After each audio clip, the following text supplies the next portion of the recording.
Hi friends, இன்றைக்கி மணப்பெயின் ஸ்பெஷலில் நம்ம என்ன பார்க்க போகிறோம்னா மீல் மேக்கர் அப்பளம் பிரியாணி எப்படின்னு பார்க்க போகிறோம் ஃப்ரெண்ட்ஸ். டிஃப்ரெண்ட்டான பிரியாணி, ரொம்ப ஈஸி தான். வாங்க சேனலுக்குள்ளே போகலாம். இன்னும் மணப்பெயின் சமையலை சப்ஸ்கிரைப் பண்ணாதவங்க சப்ஸ்கிரைப் பண்ணுங்கள். பக்கத்தில் இருக்க பெல் ஐக்கானையும் ப்ரெஸ் பண்ணுங்கள். ஃப்ரெண்ட்ஸ், நான் 100 கிராம் அளவுக்கு மீல் மேக்கர் எடுத்திருக்கேன். 1.5 அழகு அரிசி 1/2 அன் ஹவர் தண்ணியில் ஊற வச்சு கழுவி எடுத்திருக்கேன். கடாயில் 1 ஸ்பூன் அளவுக்கு நெய் விட்டுக்கோங்க. இந்த ப்ராசஸ் எதுக்காகனா, குக்கரில் செய்யும் போது அரிசி உதிரியாக நமக்கு வர்றதுக்காக இந்த ப்ராசஸ் செய்கிறோம்.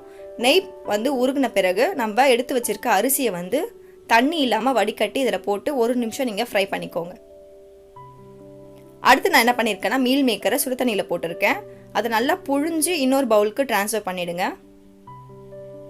நான் எல்லாத்தையுமே எடுத்து வச்சுட்டேன். இப்போ ஓமம் எடுக்க போகிறோம். ஓமம் 1/2 ஸ்பூன் அளவுக்கு எடுத்தால் போதும். அதோட வாசனை வெளி வரணும். அதுக்காக நம்ம கையால் நோம்பிட்டு அதுக்கப்புறமேட்டு நம்ம மீல் மேக்கரில் ஆட் பண்ணிவிடுங்க ஃப்ரெண்ட்ஸ்.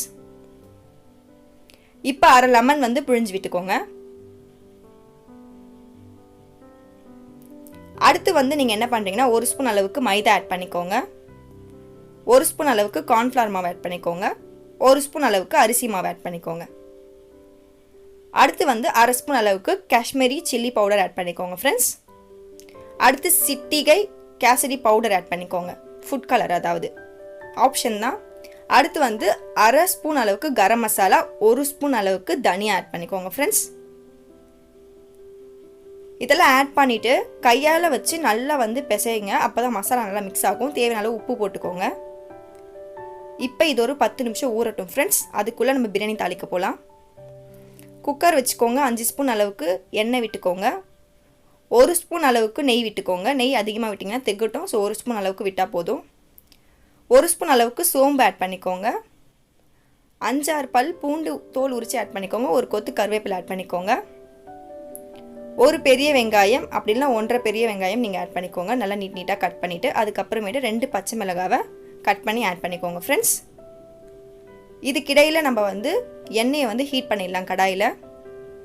இப்போ ஒரு பழமான தக்காளியை நல்லா நீட்டாக கட் பண்ணி நம்ம வெங்காயத்தை கூட சேர்த்துடலாம் பிரியாணிக்கு. அடுத்து 4 ஸ்பூன் அளவுக்கு பச்சை பட்டாணியை ஆட் பண்ணிவிடுங்க. இது செய்கிறதுக்குள்ளே நம்ம எண்ணெய் ஹீட் ஆகிட்ருக்கோம். அப்பளம் ரெடி பண்ணிடலாம். அப்பளத்தை பொரிச்சு எடுத்துக்கோங்க ஃப்ரெண்ட்ஸ்.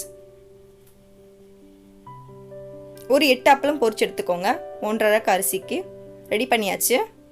இப்போ மசாலா தனியா சேர்த்துக்கோங்க. அடுத்து எண்ணெயில் நம்ம மீல் மேக்கர் ஊறின பிறகு பொரிச்சு எடுத்துக்கோங்க பொன்னிறமாக. நம்ம மசாலாவில் உப்பு ஆட் பண்ணிவிடுங்க. மீல் மேக்கரும் பொன்னிறமாக பொரிச்சு எடுத்துக்கோங்க. இந்த அளவுக்கு பக்குவமாக நல்லா நீங்கள் எடுத்துக்கோங்க. அதுக்குள்ளே நம்ம பிரியாணி மசாலா ரெடி ஆகிடும். நீங்கள் 1.5 அழகு அரிசி எடுத்துருக்கிறதுனால 2.25 அழகு நீங்கள் தண்ணி வைக்கணும். 1 ஸ்பூன் அளவுக்கு பெப்பர் ஆட் பண்ணிக்கோங்க ஃப்ரெண்ட்ஸ்.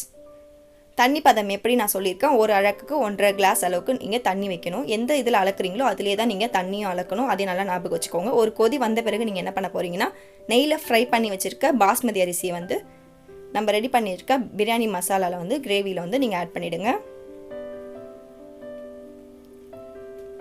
ஆட் பண்ணிவிட்டு நீங்கள் என்ன பண்ண போகிறீங்கன்னா, மீல் மேக்கர் பொரிச்சு வச்சுருக்கீங்களே அதையும் இந்த அரிசியோடு ஆட் பண்ணிவிட்டு ஒரு மிக்ஸ் கொடுத்துருங்க.